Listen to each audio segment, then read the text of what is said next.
PPL Mania, Gaskoy. siap. Selamat dengerin podcast pemuda lajang. Jiwa muda yang lantang berjuang. Jangan kasih kendor, teruslah berjalan. Bersama kami, podcast pemuda lajang. Asik. Assalamualaikum warahmatullahi wabarakatuh. Waalaikumsalam warahmatullahi wabarakatuh. Senang sekali rasanya kita sekarang bisa ketemu di Podcast pemuda Lajang lajang. Bersama Nadia Panda. Ivan Desaro dan juga bintang tamu kita yang kita ini udah kenal lama Nal ya. Sejak Betul. tahun berapa? Kalau saya sih kenalnya dari tahun 2011 10-an lah Be, ya. Sekitar 2011-an. 2009 sih sebenarnya. 2009 Babe 2009. udah masuk di itu ya, di perusahaan lama ya, yaitu Di M Radio Radio sebut dulu aja ya. ya. Radio, Dan benar. ternyata beliau adalah senior kita juga dulu. Dulunya. Penyiar senior ya. Pernah di M Radio juga di Senior. tahun 90-an. Ini dia ada siapa Be? Ya, saya. Iyalah. Saya Asmadi, biasa dipanggil Babe kalau di Babe sini ya. Asmadi, ya. Oke. Dan sekarang menjabat di City City Centrum Centrum. sebagai Markom Manager, membawahi teman-teman dari Public Relation, kemudian juga ada Tenant Relation dan ada event, ada promosi dan juga marketing digital. Oke. Terima kasih lo Be sudah ngundang podcast Pemuda Lajang ke sini Be ya. Oh, saya terima kasih banget dihadiri atau dikunjungi oleh pria-pria Asik. lajang. Dan ini juga baru pengalaman pertama kita ya datang ke City Centrum ini. Be. Ya sering-sering dong datang kemari kan. Wah, Siap. iya. Abis ini tiap hari kita minta makan. Yoi. Nanti ya. Nanti kalau gajian kan Babe. Nanti kalau gajian. Be, bisa menjadi seperti Babe Asmadi sekarang menjadi markom, kemudian juga pengalaman di mall Iya. itu banyak banget. Itu seperti apa sih Be ceritanya Be? Apakah asli Samarinda atau dari mana darah itu ada? Darah itu Atau ada. dari Darah planet itu luar ada. nih. Oh iya, planet Namek, Dragon Ball. Kalau darah pasti merah ya. Iya. Kebetulan saya dilahirkan oleh bapak dari Sunda, ibu Betawi. Iya. Lahir memang masih di Betawi di Pasar Minggu waktu itu. Kemudian keluarga sempat hijrah dan sekarang stay di Depok. Oke. Depok, Jawa Barat. Semua keluarga hampir semuanya udah di Depok. Pendidikan saya itu awalnya sih di Jakarta, tepatnya di Semia 29 Jakarta Selatan. Oke. Kemudian kalau dibilang tadi sejarah sampai dengan ke Samarinda memang panjang banget. Mungkin iya, kalau diceritain detail nggak cukup 1 hari 2 hari gitu, panjang banget gitu kan. Nanti kita bakal podcastan setahun bersama Babe. Ya itu dia. Karena memang itu tadi darah seni ada di tubuh saya. Oke, asik banget. Babe Karena- ini Betawi asli banget ya? Totok gitu ya? Ya memang lahir di Betawi aslinya, keluarga juga Betawi, kemudian memang ada Sundanya juga sih. Oke. Nah dari kakek saya itu memang orang-orang seni semua, dari seni pemahat sampai dengan pemain gending Sunda gitu kan, karena di rumahnya banyak banget peralatan-peralatan alat Tradisional musik Sunda gitu ya? tradisional ya. Oke. Jadi sempat ikut juga waktu masih kecil terjun. Heeh. Nah kalau karir sampai ini karena memang tadi ada jiwa seni dari awal, Iya. dari SMP, dari SD kemungkinan kita udah hobi nih, udah Oke. suka gambar, suka nulis-nulis yang aneh-aneh gitu. Kemudian SMP sempat ikutan juga lomba lomba lukis Iya. dengan media plywood, ingat banget waktu itu dengan media cetaknya pakai cat cat minyak. Cat minyak Be ya? Cat kuda terbang, mungkin kalian belum tahu. Mungkin cat itu lahir. udah langka sekarang ya? Udah langka banget, Oke. hampir mungkin kayaknya nggak ada gitu kan. Udah legend banget itu. Udah merek legend ya? banget. Kemudian SMA di Jakarta dan kebetulan kita juga bergaul sama teman-teman yang memang berkecimpung di seni juga. Salah satunya juga ada kita bikin grup band pada saat itu. Waduh. Dulu Babe kita sempat ngeband. udah bikin ngeband itu udah ada kita. Keren. Apakah genrenya itu metal gitu Be? Metal kayaknya enggak deh. Enggak ya? Lebih ke ini juga sih, ke progresif kali ya. Wah. Oh, progresif rock, Be? Ya, seperti Asik. itu. Gaul banget men. Dan kebetulan kita juga kalau di SMA-nya itu sering nongkrong di Melawai. Apalagi kalau misalkan ada update di Melawai, ada lagi syuting film, ada artis kayak Alga Sepaturoga, Olga waktu itu ya. Oh iya, iya. Olga Saputra? dan Sepatu Beda Roda. lain. Bukan. Oh, bukan. Itu waktu zamannya Desi Ratnasari. Oh, Desi Ratnasari. Dan Paramitha Rusadi. Oke. Kemudian juga kita sering ngeliatin dulu Betul. artis-artis yang ngamen sekarang jadi artis besar, ada Bang Iwan Fals, sempat juga nongkrong di situ. Itu berarti film-film 80-an Be ya? Film-film tahun 90-an. 90-an. Oke. 90-an. Oke, 90-an itu karena backgroundnya saya akuntan, sebenarnya juga nggak kepikiran kok bisa masuk akuntansi, padahal jiwa kita seni. Nah di sekolah itu pun karena kita masuk dalam seksi seni ya waktu itu juga sering ikut lomba-lomba vokal grup, lomba ajan nih termasuk bener banget nih, ada hubungannya dengan ajan. Pakai headset gitu. Vokalis banget nih kita pakai. Kemudian juga kita lomba pidato. Nah dari situlah lomba pidato kebetulan saya juara 1. Mungkin karena basically-nya suka ngomong gitu kan. Public Dan speaking gitu public speaking udah kan. Dari SMA-nya itu udah kemana-mana kalau ada lomba-lomba yang sifatnya presentasi, lomba pidato. Nampil lah kita gitu kan. Dan membawa nama satu sekolah di Jakarta Selatan waktu itu. Ya itu kebanggaan sih buat saya. Dan dari situ kita ngelihat bahwa wah kemampuan aku ini sebenarnya bukan di akuntansi gitu kan. Jiwanya jiwa seni banget. Jiwa seni. Harusnya mungkin setelah itu lanjut lagi ke sekolah seni ya. Gitu.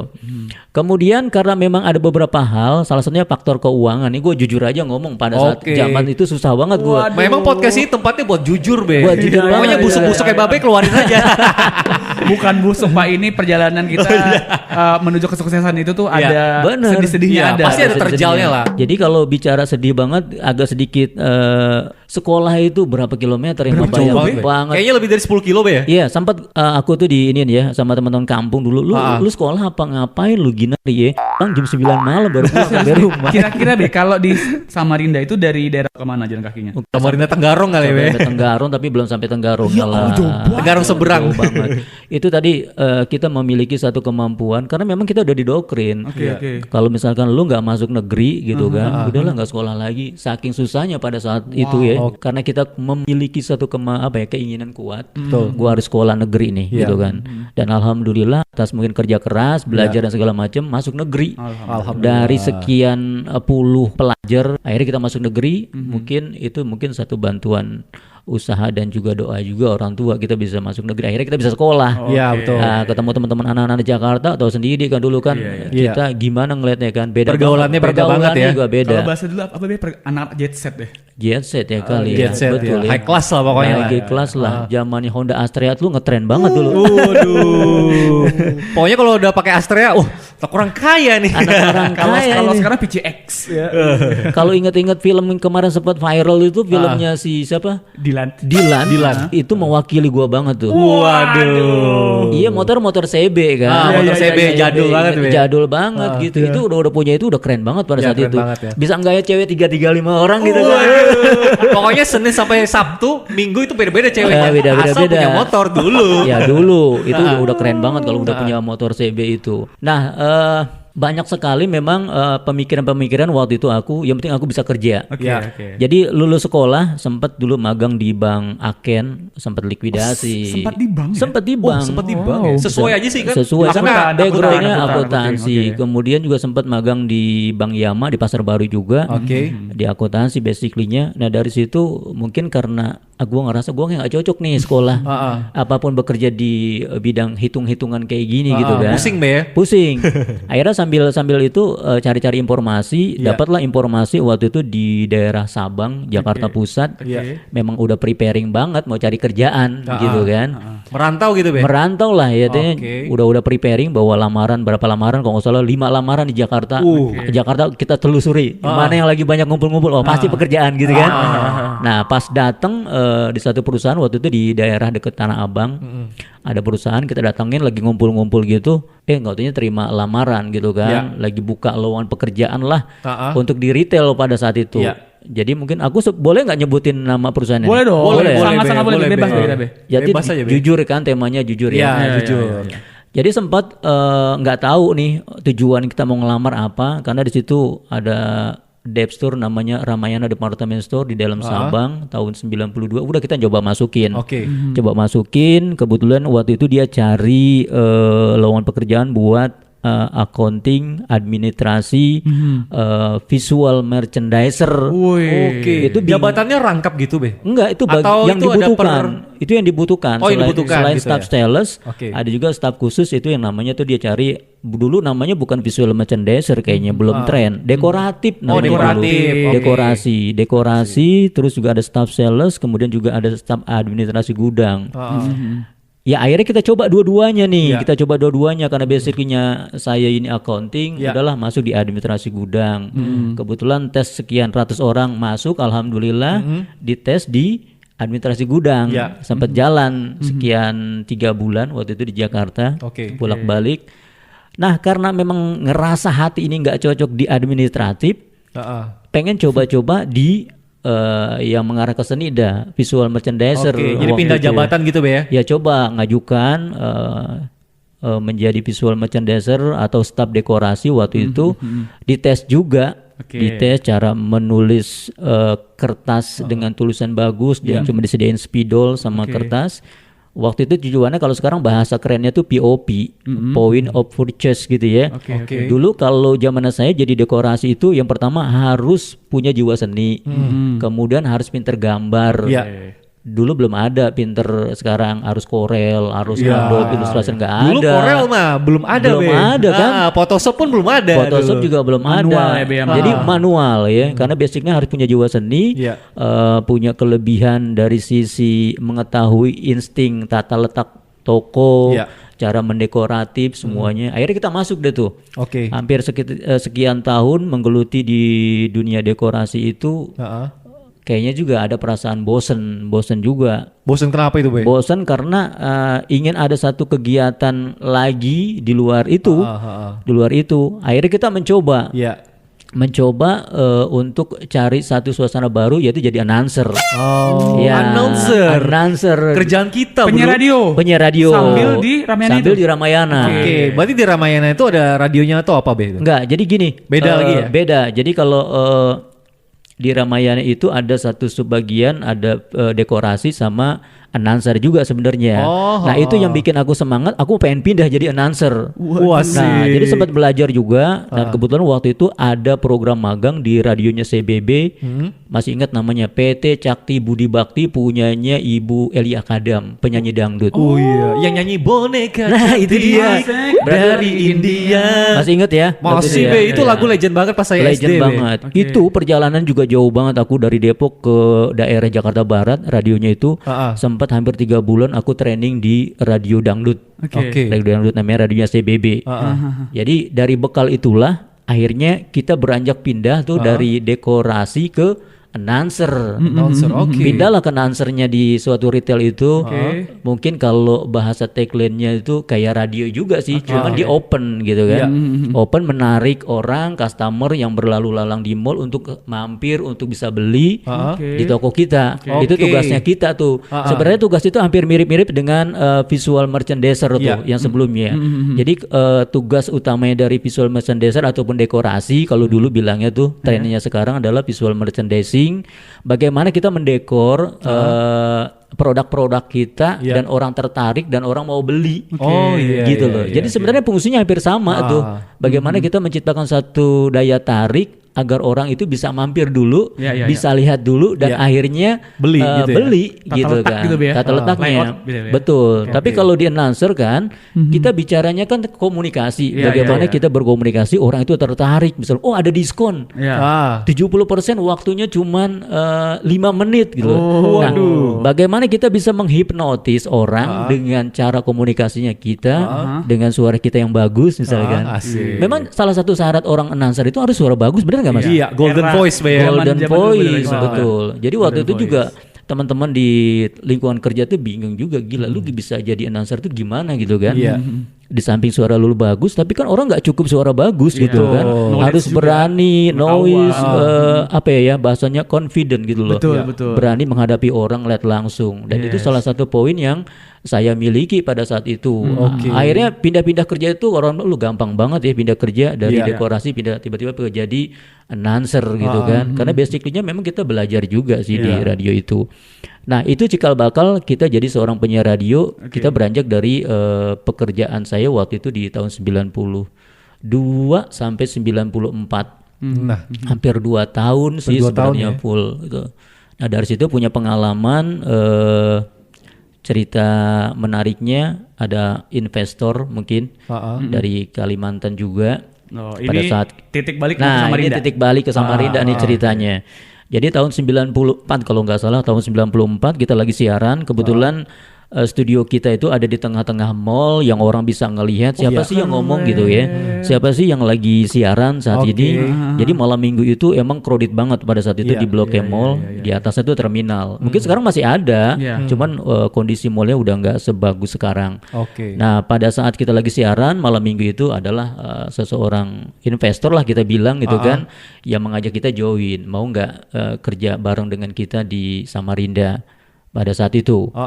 Ya akhirnya karena kita masih bujang nih sesuai dengan posnya kan, bujang-bujang gitu. Pikir panjang, cari pengalaman juga. Walaupun mungkin awalnya nggak sempat disetujuin orang tua karena jauh banget ya. Iya. Biasa tinggal di Depok tiba-tiba merantau ke Kalimantan Timur, tepatnya di Samarinda. Betul. Ribuan kilometer ya. Ribuan kilometer. Kala itu umur? Waktu itu umur masih sedang-sedangnya deh kayaknya, sekitar 22-an 20. Masih muda sekali.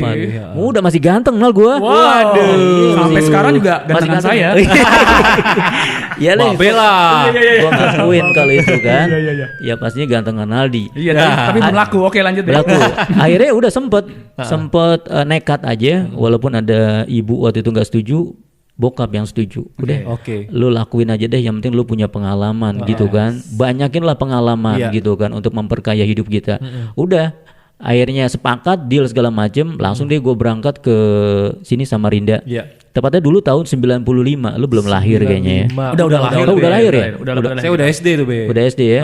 95 dulu pusat perbelanjaan yang paling ramai sebelah nih, Citra Niaga. Citra Niaga, betul Oh. sekali, dan sempat dapat penghargaan kalau nggak salah sih Agakan sebagai yang terbagus di Samarinda. Betul. Dan saya kebetulan ada di situ. Woi. Dan salah satu mengelola sebuah toko yang Citra Niaga itu waktu itu ya. Mungkin kalau ada yang denger dia tahu deh. Iya. Nanti. Wih, Jadi suara babe nih. ya itu. Nah salah satunya kita hadir di situ, ya tugas kita adalah bagaimana toko itu rame. Ya, kawasan Citra Niaga itu rame karena juga ada beberapa dulu ada artis juga untuk meramaikan Citra Niaga pada saat itu. Kemudian karena saya konsentrasinya di toko, bagaimana menciptakan suasana baru. Orang Samarinda itu dulu tahu, oh ternyata di toko ada announcer juga ya. Nah itu cikal bakalnya saya dulu menciptakan announcer di sebuah toko tepat di Samarinda, itu dari kita. Akhirnya kita kolaborasi sama teman-teman yang ngerti di IT, bahasanya engineering ya waktu itu. Kita ngobrolin sama owner, Pak saya pengennya begini nih, di toko ini harus ada ini, ada ini, ada ini. Konsepnya ya konsep seperti ini. Mungkin stylenya kayak siaran radio, tapi konsepnya kita ingin mempromosikan barang-barang kita ke customer yang datang. Ya tanpa 1, 2, 3 lagi ternyata owner respect gitu kan, ngeliatin konsepnya diterima. Akhirnya semuanya difasilitasiin tuh dari perangkat-perangkatnya sampai segala macam. Akhirnya kita kerja juga double pagi sampai malam, tapi seneng karena misinya kita tuh berhasil memberikan satu presentasi ke owner bahwa ini bakalan bagus gitu kan. Akhirnya dengan adanya itu ya udah makin membludak. Udah dulu Citra Niaga rame, di lokasi kita juga rame, dan soundnya itu speakernya kita sengaja kita taruh di luar biar orang denger. Pertama sih ada daya tarik, pertama yang bikin kita mau semangat itu adalah biar orang tuh tahu konsep radio itu seperti ini, gaya siaran untuk retail ini seperti ini gitu kan. Selain suara bagus tadi, kita juga punya satu komunikasi confident lah, kita mau bikin konsep acaranya seperti apa. Nah dari situ udah banyak orang tahu di Samarinda, oh gila suaranya bagus ya. Kan? Pernah siaran di mana Mas? Nah itu kan daya jual kan sebenarnya kan yang kita miliki. Dan memang sempat kemarin saya diskusi sama Naldi juga, kita pernah ditawarin siaran di Mitra dulu tahun 95an itu di Hotel Mesra ya kalau salah lokasinya. Kemudian juga sempat di radio yang di Cut Mutia Makam FM. Sempat magang berapa bulan deh di situ. Jadi memang selama di Samarinda itu saya nggak mau waktu kosong, carilah isi-isi yang cari pengalaman, radio di Samarinda pada saat itu seperti apa sih? Masih zaman kaset gitu kan. Kita nyari lagu sendiri. Waduh, berat banget kan. Sekarang kan tinggal nyari gampang banget ya. Iya, sekarang udah MP3 digital. Betul. Kalau dulu kita memang begitu. Waktu kita masih sebelumnya di Radio Dangdut di CBB juga cari lagu sendiri gitu kaset kan. pita gitu be ya. Pita. Puter-puter dulu pakai pulpen. Puter dulu pakai pulpen, pas nggak lagunya gitu kan. Habis itu baru disiapin tuh, dijajarin kaset-kasetnya di depan meja. Luar biasa Perjuangan banget. jadi seorang penyiar zaman dulu be ya. Betul. Nah, kira-kira mungkin gambaran secara simpel tahun 95 seperti itu karirnya saya. Kemudian 96 saya balik lagi ke Depok karena ada sesuatu hal dari sisi kontrak juga udah selesai.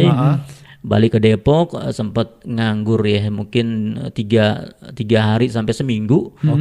Akhirnya dapat pekerjaan di sana juga be. Di Jakarta. Oh, di Jakarta. Dapat di mana ya waktu itu, di daerah Tangerang, jauh banget sih dari Depok ke Tangerang. Prediksi saya di mall lagi nih. Enggak. Oh enggak. Saya di Garment. Garment. Jadi basicnya ke Garment itu saya desainer. Desainer. Jadi desainer. Bukan kali. Ya jadi memang nggak terpikir pada saat itu kita jadi desainer. Desainer apa be? Desainer baju mas. Oh serius? Bener baju Pan? Bener ya? Jadi baju anak-anak waktu itu. Jadi visual merchandising pada saat itu di perusahaan saya waktu itu di Garment, saya diharuskan bikin desain.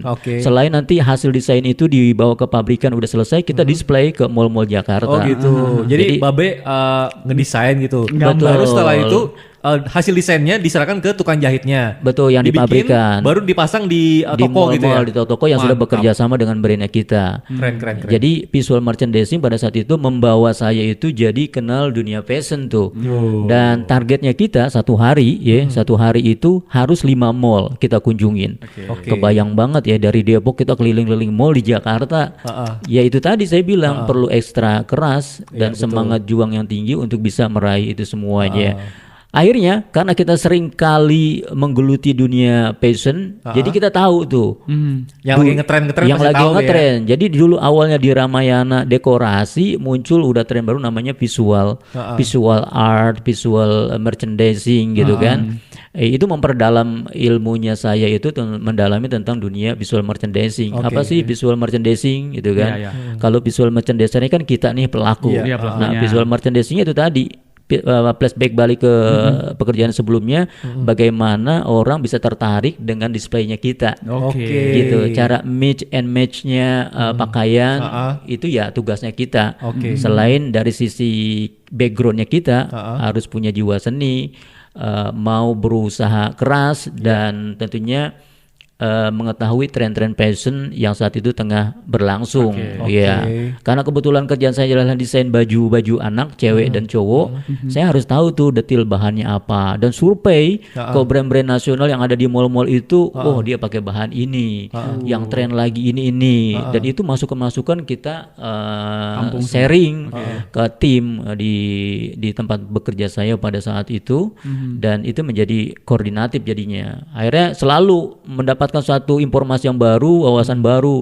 Ketika mungkin kita visit ke Pondok Indah Mall, kita tahu oh brand anak-anak yang brand ini ternyata dia motifnya seperti ini. Mungkin agak sedikit copy paste juga gitu kan, karena memang kita ingin tahu yang diminati orang tua itu yang motifnya bagaimana, bahan yang nyaman digunakan oleh anak-anak itu seperti apa. Kemudian setelah jadi kita presentasiin lagi, kita display lagi di mall-mall yang bekerja sama dengan brand kita. Itu sampai tahun berapa ya kalau nggak salah 97-an, sempat 1 tahun di Garment. Kemudian karena kita sering singgah-singgah ke mall-mall, ada referensi, ada rekomendasi bahwa perusahaan ini cari loh mas visual merchandising. Akhirnya kita gabung. Waktu itu gabung di perusahaan retail besar pada saat itu, Matahari Department Store. Ini cikal bakal lagi nih. Ini cikal bakal lagi. Ketemulah satu komunitas baru lagi. Kemudian saya ditempatkan di head office di kantor pusat di daerah Pasar Baru, Jakarta. Jakarta Pusat deh. Jakarta Pusat. Sebelah pinggirnya tuh ada Istiqlal. Enak banget tuh. Jadi dekat lah dari situ. Kemudian kita karena akomodasinya pakai kereta api dari Depok ke stasiun Gambir, Ya, turun Gambir. tinggal jalan kaki aja lah. Nah itu kita banyak kenal-kenal orang-orang luar, termasuk orang-orang luar negeri, karena salah satu pimpinan kita juga orang Singapura yang ngerti trendsetter tentang fashion, yang kiblatnya mungkin ke Inggris ya, lebih banyak ke sana. Nah dari situ kita berteman, berkomunitas dengan teman-teman orang visual merchandising yang berkecimpung sekian lama di perusahaan besar. Kita tahu banyak ilmu-ilmu yang dia berikan, juga ada training-training. Nah pada saat itu yang paling berkesan buat saya adalah semua visual merchandising seluruh Indonesia itu dikumpulin. Waduh, gathering gitu Be. Gathering kita diadu. Termasuk lo, Be? Termasuk saya. Diadu skill Be. Adu skill, ya kan. Jadi dikasih waktu sama mereka, kemudian kita udah disiapin bahan segala macam, siap untuk visual. Masing-masing kita punya kreatif, punya ide segala macam, udah lu tampilin. Yang pasti adalah tidak keluar dari ranah trendsetter yang saat itu sedang berjalan. Nah kita lomba lah, kemudian lomba, hasilnya diumumkan, dan kebetulan saya salah satu visual merchandising terbaik ketiga di Indonesia. Disuruh bikin apa waktu itu, Be? Waktu itu kita dikasih bahan, dikasih manekin, dikasih baju, atas bawahan segala macem, dikasih waktu, proof-proofnya juga udah disiapin. Kemudian kita tinggal mengolah bagaimana kita bisa mempresentasikan manekin ini yang tadinya kosong bisa menjadi tampilan match and match fashion yang benar-benar di luar lah konteksnya daripada itu. Jadi semuanya berlomba tuh seluruh daerah. Nah kebetulan kita masuk dalam ranah di situ dan alhamdulillah dapat the best visual merchandising tahun 2000. Asik. Tahun 2000 itu saya ditugaskan ke Lembu Suwana. Pindah langsung. Pindah langsung ya? Iya. Kalimantan Timur Be ya? Balik lagi ke Samarinda. Dulu kan ke Samarinda tahun 95 tuh. Sampai 96 balik lagi ke Jakarta. Comeback gitu ya? Balik lagi ke Samarinda tahun 98 sebenarnya, persiapan mau Lembu Suwana buka.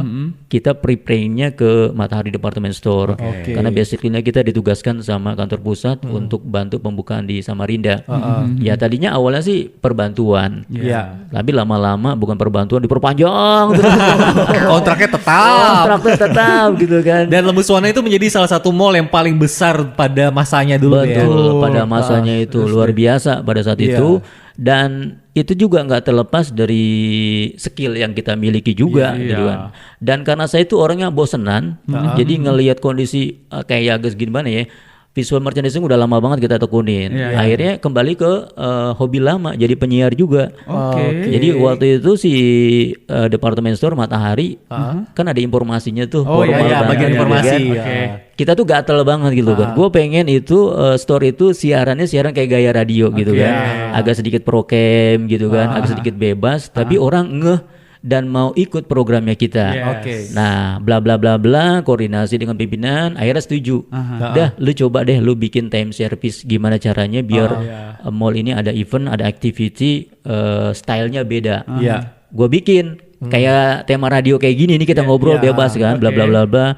Oke Bos Singles, buat Anda semuanya yang saat ini masih berada di koridor luar, silakan masuk. Kita ada program diskon lo ya, 70%. Waktunya cuma 5 menit. Nah, rugi banget ya kalau misalkan Bapak Ibu nggak bisa dapetin program 70%. Nah, ketika gua ngomong begitu, mungkin orang juga heran ya. Gila. Ini gue baru denger ya ada satu mall gitu kan, kemudian di toko juga ada style event ataupun announcer yang kayak gini gitu kan. Lebih santai. Santai gitu kan. Sampai sempatnya awal-awal sempat diprotes juga kan, style store itu kan masing-masing punya gaya sendiri-sendiri. Informasinya standar, formal. Tiba-tiba gue ngerubah konsep itu jadi gayanya gaya-gaya radio gitu, lebih gaul abis gitu ya. Gaul abis gitu kan. Ternyata pas ngomong begitu pimpinan ini kayaknya ini banget, tertarik banget gitu. Udah lu lanjutin lagi nih, lu bikin program kayak gini, kita disupport gitu kan. Sebenarnya basicnya kita nih visual merchandising tetap gitu kan. Tapi beside pekerjaan itu ketika ada waktu pulang kita dimintakan bantuan itu, udah kita bikin event aja dengan gaya siaran kayak gini gitu kan. Akhirnya lumayan bagus. Dan sampai sekarang ada beberapa yang kita buat masih dijalanin. Alhamdulillah sih. Sampai sekarang gitu kan. Karena di setiap Ramayana ataupun di pusat perbelanjaan lah, itu pasti ada MC-nya yang ngasih promo tentang kita ada item baru nih, produk baru nih, dan ada diskon nih dan lain sebagainya gitu. Ya, yang paling bebas mungkin konsep yang kita ini mungkin ada beberapa perusahaan retail kayak Ramayana, department store itu hampir mirip-mirip lah ya. Ya, mirip dan lah itu sama Matahari, Be. Bener, bawaannya kita. Matahari lebih formal dan juga mungkin ada department store lain juga lebih formal lagi gitu kan. Nah, karir saya di dua bidang itu tuh. Kalau nggak announcer, visual merchandising, event. Nah, karena mulai di Lembu Suwana itu kita udah mengarah meng-create event-event, bekerja sama dengan partner, sponsor segala macam. Akhirnya kita berubah fungsi tuh dari dua bidang itu merambah ke event, lomba-lomba kecil, lomba-lomba anak-anak, lomba-lomba yang melibatkan sponsorship juga. Kemudian juga kita ada fashion yang mengundang mungkin model-model dari Jakarta. Nah, dari situlah kita dapat ilmu tentang event, bagaimana cara meng-create event yang bagus, yang pas, yang sesuai dengan keinginan klien. Jadi tahun 2002 itu kebetulan saya pindah lagi nih dari Lembu Suwana. Ada mall baru di Samarinda gitu ya. Kayaknya spesialis mall baru deh ya. Ya, mungkin gitu kali ya. Tukang buka bungkus. Berat juga PR-nya gitu kan. Karena sesuatunya harus di-preparing kan. Iya, betul. Akhirnya memberanikan diri lah pindah ke suatu mall juga setelah Lembu Suwana itu ke sebelah Samarinda Central Plaza SCP. Ya, waktu itu pernah juga di SCP dari awal, dari project segala macam. Pekerjaannya sama, visual dekor mall dan juga event, eksibisi segala macam. Berkecimpung dari situ, akhirnya memang basically-nya kita udah di situ, nggak lari kemana-mana ya dari segi event. Akhirnya beranjak juga ke PR gitu kan, public relation, karena kita udah biasa ngomong nih kayak gini, mungkin udah terbiasa. Akhirnya perjalanan waktu juga kita sempat gabung di M Radio sambil tahun 2009 kita udah kerjasama buat kerjasama event besar waktu itu kolosal ya, konser-konser musik segala macam, ada Blackout, ada Malik dulu, Be. Ada Malik The Essential, nggak di Samarinda aja, nggak di Samarinda, Balikpapan, keliling kita tuh kan, Samboja, Grong, betul, pelosok lah, pelosok juga, sempat juga dulu create bareng waktu konsernya Jamrut juga ya. Jamrut saya ikut itu, Be. Ya, ikut ya. Mas itu. Terus juga ada Changcuter, banyak banget. Setelah kita mendapatkan satu brand dulu yang support eventnya kita. Dari situ kita juga dapat ilmu juga tuh, karena juga beberapa pejabat-pejabat teras di M Radio kan juga deket sama artis-artis. Ya, kemudahan lah buat kita nih mau create event bisa negosiasi masalah harga artis gitu. Lebih murah gitu kan, lebih enak. Nah, dari situ alhamdulillah nih saya ketemu Naldi, ketemu Ivan yang udah berkecimpung di announcer. Sebenarnya juga pengen waktu itu ya kita sempat siaran malam lagi ya. Iya, sempat siaran malam dulu. Sama sempat ya? Malam ya. Malam dulu sama Mas Agus kalau nggak salah. Iya, itu khusus orang-orang tua tuh yang dikasih jam malam. Nama acaranya ATM. Asiknya tengah malam. Ya, sampai sekarang ini artinya bidang saya dari situ pindah lagi juga ke Big Mall dan lama juga di department store juga di Sogo. Bidangnya juga masih sama. Jadi visual merchandising, event, kemudian juga marketing, semuanya ada di situ. Jadi semuanya tambah ilmu sampai akhirnya sekarang saya berada di sini juga, alhamdulillah di City Centrum dengan bidang yang sama juga gitu kan. Jadi mudah-mudahan ini satu pembelajaran juga nih buat kita semuanya, buat teman-teman yang mungkin saat ini mungkin anak-anak muda sekarang belum mengerti betul tentang visual merchandising itu apa sih. Nah, itu dia. Gitu padahal kan. itu ladang basah, Be. Padahal itu ladang basah, ladang pekerjaan yang memang orang belum tahu. Dan dari sisi mungkin salary mungkin agak beda dengan staff-staff yang lain. Kalau memang dari sisi salary ya, kalau dari salary dan dari sisi pekerjaan juga lebih enak kalau menurut saya karena lebih fleksibel. Kita menjiwai maunya kita nih gimana gitu kan. Nah, itu yang terpenting adalah saya lebih cocok jelasin tentang visual merchandising. Kalau event saya pikir teman-teman Samarinda juga banyak yang berkecimpung dan lebih jago, lebih ngerti lah. Saya lebih larinya ke sana, ke visual merchandising agar pola-pola ataupun teknik bagaimana cara mendisplay dan juga apa yang harus dimiliki seorang visual merchandiser itu kita bisa sharing gitu kan. Jadi sampai saat ini juga banyak masih teman-teman yang memang lagi mencoba di bidang visual merchandising. Itu sempat sharing ke kita juga, Mas, kalau yang saat ini dibutuhkan untuk sebuah store tuh apa? Salah satunya ya visual merchandising. Yang harus dimiliki apa? Paling tidak kamu harus tahu tentang tren fashion yang sedang berjalan. Ada jiwa seni, ada kemauan keras, kemudian jangan malu untuk dikritik. Itu kalau kita kadang-kadang suka agak sedikit minder ya dikritik, kita nggak maju-maju. Kadang-kadang kalau dikritik tuh kita jadi down gitu. Jadi down, bener. Kreativitas mandek. Betul. Pernah juga kita sih di ini ya, dikritik, gila displayan lu jelek banget gitu kan, nggak nyambung. Betul. Kalau kita nih merasa tuh kalau visual merchandise itu seni gitu ya. Artinya selera kita nih berbeda gitu kan. Kalau menurut saya ini udah bagus banget ini, udah sesuai lah gitu kan. Tapi orang lain nilainya nggak cocok gitu kan. Dan itu kita anggap sebagai masukan sih sebenarnya gitu kan. Akhirnya kita combine. Nah, nanti mungkin lebih ke depannya kita jelasin bagaimana sih proses daripada visual merchandising itu dan bagaimana sih proses kerjanya juga dan poin-poin apa aja sih yang harus nanti berhubungan dengan seorang visual merchandising. Karena jujur aja nih info juga banyak perusahaan-perusahaan retail luar dari Abu Dhabi, Korea, Jepang itu udah mulai masuk ke Kalimantan Timur. Keren. Beneran. Dan itu pasti salah satunya pasti dicari visual merchandising. Baik staff supervisi ataupun manajer itu perlu. Dan yang paling penting kalau sekarang kan digital udah marak banget ya, udah biasa. Sekarang udah masuk ke poin harus bisa IT, bisa desain gitu kan. Itu salah satu poin penting seorang visual merchandising. Beda dengan saya zaman dulu. Cukup dengan berkreasi, bisa tulisan bagus, bisa menulis POP dengan bagus. Itu udah luar biasa penilaiannya itu dari situ. Tapi sekarang udah mulai beralih, udah mulai bergeser karena dengan kemajuan teknologi tadi. Sekarang kita memang harus memperkuat konten-konten digital kita. Harus upgrade diri juga harus upgrade. Babe kan walaupun perjalanan panjang banget dari era 90-an sampai saat sekarang kan dari era analog ya. Sampai sekarang digital terus mengupgrade diri ya, Be. Mengupgrade. Kita nggak malu untuk belajar. Artinya mungkin dari sisi saya nggak mau ngeliat usia gitu. Di depan kalian kita anak muda gitu kan. Jiwa muda. Betul. Harus belajar terus. Belajar terus. Sekarang kalau ngeliat, Naldi kok bisa begini gitu kan. Gue nggak bisa. Jiwa saya tuh begitu. Gue harus bisa nih gitu kan. Siap. Akhirnya belajar, buka-buka YouTube, cara bikin konten yang bagus gimana sih. Salah satunya adalah kita ngikutin, biasanya sekarang kan pakai via Zoom tuh ya. Banyak praktisi marketing digital yang hebat-hebat itu kita ikut aja. Baik yang prabayar ataupun yang gratis. Dan itu bantu kita. Walaupun kita sekarang sudah seperti ini, bantu kita untuk maju biar tahu nih. Oh, teknik markom nih seperti ini yang bagus, yang lagi tren ini gitu kan. Dan style-style advertising buat sebuah mall apa yang harus dilakukan paling enggak kita udah tahu gitu kan. Dan itu intinya kita harus belajar terus. Jangan cepat bosan, jangan malu gitu kan, jangan minder. Pokoknya belajar terus lah.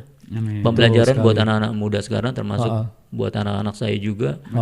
Itu juga belajar secara analog gitu kan. Desain analog. Biar aja mereka berkreasi sendiri, kita tinggal support aja maunya kemana. Dan rencananya saya sih ke depannya ingin mengkolaborasi teman-teman visual merchandising yang ada di Samarinda. Agar bisa sharing gitu kan dengan anak-anak muda yang memang sekarang ini udah pekerjaannya di visual di masing-masing retail. Emang ada Be? Ada. Di Samarinda ada. Selain Babe yang udah ada sertifikat. Ya, kalau kita kan memang gabung ya di Visual Merchandising Indonesia. Jadi kita update terus nih tren-tren fashion walaupun mungkin secara di lapangan kita nggak bercimpung langsung, tapi tetap memperhatikan itu. Jadi sempat keliling-keliling, kan tugasnya kita adalah survei, keliling-keliling mall di Balikpapan Samarinda, yang lagi tren teman-teman VM lagi ngapain sih, lagi dekor apa sih, trennya apa, dan itu terus kita coba belajar dari situ. Kadang kita juga masuk, kita ngasih masukan harusnya begini, karena teknik-teknik display itu macam-macam. Jadi memang visual merchandising ini kalau sekarang ada sekolahnya, dulu zaman saya nggak ada sekolah. Jadi hanya berupa training saja. Dalam beberapa bulan itu sudah mencukup dapat sertifikasi dan langsung praktek di lapangan. Dan sekarang kalau bisa dilihat itu bisa teman-teman bisa update itu visual merchandising Indonesia itu ada. Dia setiap hari tuh update tentang cara-cara display yang bagus bagaimana, yang ngikutin tren saat ini juga. Dan kalau ngelihat ke mall mungkin Naldi kalau misalkan ke Sogo, ke Matahari, yang dijual teman-teman VM adalah window display kan. Orang pasti kalau mau datang ke toko pasti ngelihat display dulu, tampilannya awal dulu. Mau masuk gitu ya. Betul. Kadang-kadang suka ada sih tema-tema khusus yang agak sedikit nyentrik gitu kan. Oh kok displaynya begini ya, kok aneh gitu kan. Tapi kadang-kadang orang yang ngerti itu dia akan berhenti dulu di depan window display, dia liatin. coraknya bagus, paduan atasan bawahannya nih kayaknya bagus ini nih, dan belum ada. Dan yang kita display memang barang baru, harus new arrival gitu kan, harus barang baru. Kemudian komunikasinya yang paling terakhir adalah POP. Banyak orang nggak tahu tuh POP singkatannya apa, point of purchase tadi. Jadi itu ada harganya, ada nama brandnya, ada keterangan atasan bawahannya, tuh bahasanya itu ada di situ. Jadi sebelum orang masuk pengen ini, dia ngeliat dulu window display. Ada sebagian teknik-teknik di retail kan macam-macam ya. Kalau sebelumnya saya kebetulan retail yang ada di Samarinda nih saya udah semua nih, udah pernah jabanin, ngerasain gitu kan, rasa-rasanya kalau di sini gimana, dan stylenya itu beda-beda. Dan kalau kita ngelihat mungkin poinnya yang tadi saya sebutkan tadi, sebelum masuk ke toko pasti dia ngelihat yang namanya hotspot, itu manekin berjejer ketika masuk, patung-patung gitu ya. Patung-patung itu juga ada tekniknya, Mas. Itu betul. Gunanya atau juga tugasnya seorang visual merchandiser. Nah itu tugasnya, bagaimana selalu update. Paling tidak jaraknya 1 minggu harus sudah ganti tema. Seminggu sekali ganti, Be? Seminggu kali. Nggak sembarangan ya, Be? Asal comot baju baru, betul. pasang di ruang. Harus kuat. Mix and match ya. Iya harus kuat juga, mindahin patung yang gede-gede itu kan. Selain otak, otot juga ya kerja. Otot juga, belum lagi ngelepasinnya, ngelepasin bajunya lagi, gitu update, dan harus sabar. Iya betul. Ketika ada juga ketika baru display gitu kan, belum berapa jam tiba-tiba ada customer, saya mau yang ini dong. Dilepas, telanjang dong gitu kan, nggak boleh telanjang di kita itu. Gitu. Jadi ketika itu kosong harus ganti. Jadi baju yang ada di manekin itu dijual juga, Be? Kirain cuma buat pajangan doang gitu. Enggak, kita jual juga ya. Jual. Artinya gini, keberhasilan seorang visual merchandiser ketika ada display itu ada yang ngambil laku. Itu bahagia banget. Bahagia banget. Sama juga kalau kita jadi penyiar, ketika kita ngomong tiba-tiba ada yang nelpon gitu. Ada yang nelpon dari belakang, ngajak kenalan. Terus ditraktir makan. Itu sering banget itu ya. Sering banget. Nah, itu kategorinya kurang lebihnya miripnya gitu. Jadi kalau visual merchandiser, kalau orang beli dari manekin, itu perasaannya tuh wah berhasil.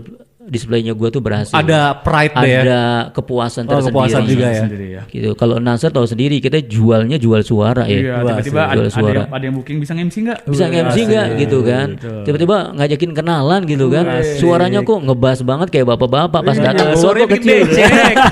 Ternyata pas lihat orangnya, loh, kayak gitu ya. Biasa aja. Di ghosting deh. Oke, Be. Sekarang kita ke City Centrum. Nah ini kan masuk di new normal. Sampai sekarang belum buka-buka nih, Be. Kapan bukanya sebenarnya, Be? Banyak yang bertanya-tanya nih. Iya. Kita juga udah pengen banget nih shopping di sini, Be. Iya. Ini pertanyaan berat nih. Berat banget nih kayaknya. Berat banget. Jadi gini, kita masih melihat observasi kebijakan pemerintah kan sampai saat ini. Betul. New normal, sampai saat ini juga kita masih update tentang bagaimana perkembangan COVID di Samarinda yang semakin hari semakin meningkat. Itu jadi perhatian kita juga. Yang pertama, kemudian juga kita melihat dari sisi persiapan tenan-tenan yang join di kita juga, persiapan fit out-nya juga. Dan memang saat ini kita merasa juga saat yang sulit ya bagi pelaku-pelaku bisnis, pengusaha, karena memang banyak yang harus dipikirkan untuk orang berinvestasi di tahun ini. Dan mereka saat ini masih melihat situasi mudah-mudahan membaik dan akan terus kembali bangkit perekonomian khususnya di Samarinda. Nah, tadi kalau pertanyaannya Mas Naldi kapan bukanya, mungkin ada hubungannya yang tadi saya jelaskan. Kita masih sedang mengobservasi kebijakan-kebijakan yang saat ini berlangsung. Kita pengen semuanya juga normal. Area yang nanti akan kita coba buka itu telah mengikuti proses daripada protokol kesehatan juga, dan itu sangat penting kita perhatikan. Kemudian itu salah satunya juga, dan memberikan satu kenyamanan nantinya buat pengunjung Samarinda ketika pre-opening City Centrum nanti segera dibuka. Nah, untuk timingnya juga kita masih belum, nanti kita coba akan informasiin lebih lanjut agar semuanya juga bisa prepare. Karena memang betul-betul butuh pemikiran, kebijakan yang tepat untuk mengambil langkah-langkah itu juga. Dan kita juga selalu berkomunikasi juga ke instansi terkait, ke teman-teman tenan juga untuk melihat ke depannya bahwa kita sedang preparing juga untuk persiapan-persiapan menjelang pembukaan City Centrum seperti itu. Dan brand apa saja kan nanti, Be, yang akan ada di sini? Ya, artinya bisa disebutin nggak, Be? Kalau disebutin nanti sambil jalan aja. Jadi mungkin nanti pendengar juga bisa update tuh di Instagramnya kita di @city_centrum. Bisa lihat juga di Facebooknya kita juga dan bisa langsung mungkin bisa ngajukan pertanyaan di adminnya kita juga. Dan itu ada beberapa update tenan-tenan yang sudah join di kita juga. Salah satunya mungkin SS1 juga hadir. Bioskop ya. Bioskop di City Centrum memberikan satu wahana dan juga pengalaman berbelanja baru tentunya dengan konsep terbaru tentunya di City Centrum. Kemudian juga karena kita konsepnya lifestyle and entertainment, kita lebih kepada food and beverage. Makanan minuman gitu, ada makanan minuman, kemudian juga mungkin ada merch tenan juga, ada jewelry, kemudian juga ada produk-produk yang hubungannya dengan kesehatan. Ada Watson juga yang sudah join, dan kita lagi coba upgrade persiapan tenan-tenan yang lain. Yang pasti sih mungkin hal-hal ataupun brand-brand yang berbeda lah dengan mall lain gitu ya? mall lain, biar mungkin lebih komplit lagi untuk daftar tenan selain di mall lain juga, bahwa City Centrum ini mengedepankan salah satunya adalah kenyamanan berbelanja. Ada satu destinasi kunjungan terbaru dengan interior yang kita miliki juga, dan juga menjadi salah satu tujuan nantinya selain terintegrasi dengan hotel, orang Mercure dan juga Ibis, orang juga mungkin bisa bereksperimen berbelanja di City Centrum ke depannya. Jadi satu tempat ini include ya, nginep bisa, berenang bisa, kafe ada, tempat hiburan ada juga ya, shopping ya. juga, shopping ada. Mau ketemu Babe bisa, mungkin mau ngadain event ntar ya. Itu yang saya tunggu. Ya kalau ada job MC mungkin kita bakal dipanggil. Atau jangan-jangan Babe aja yang MC. Enggak deh, bagi-bagi rezeki. Amin. Alhamdulillah. Pikiran orang tua dengan orang muda tuh beda. Oke, Be. Terima kasih banyak untuk sharingnya, cerita pengalaman Babe hingga akhirnya saat sekarang udah berada di City Centrum sebagai Markom ya. Betul. Mudah-mudahan segera dikumpulin deh ya untuk teman-teman para visual merchandiser itu ya. Betul. Ya, menambah wawasan, menambah tempat sharing, tukar pikiran juga yang tua dengan yang muda di bidang itu, karena memang kita harus siap menjelang persiapan sebagai ibu kota negara kan nantinya. Semua investor, pengusaha retail dari luar, dari Abu Dhabi segala macam udah mulai masuk tuh. Udah pada ngelirik Kalimantan. Nah, sumber dayanya yang harus kita siapkan. Betul, upgrade lah sumber daya kita ya. Betul. Masa mau dari luar terus? Iyalah. Masa kita mau jadi penonton aja? Betul. Kita harus jadi player. Anak Samarinda juga dong harus ada kalau gitu. Benar. Ya, siapa tahu ada ruangan buat kita berdua. Siap. Kita mau jadi Markom juga. Markom PPL. Podcast Pemuda Lajang. Oke, Babe, sekali lagi terima kasih. Mudah-mudahan City Centrum cepat buka, Be ya. Siap. Amin. Terima kasih doanya. Betul, dan kita bisa ngobrol-ngobrol lagi sama Babe Asmadi. Siap. Oke, kalau gitu kita pamit undur diri. Senal di Ervanda, Ivan Tesaro, dan juga bintang tamu kita Asmadi. Pamit di podcast Pemuda Lajang. Terima kasih sudah mendengarkan podcast Pemuda Lajang. Sampai jumpa di episode berikutnya. Podcast Pemuda Lajang.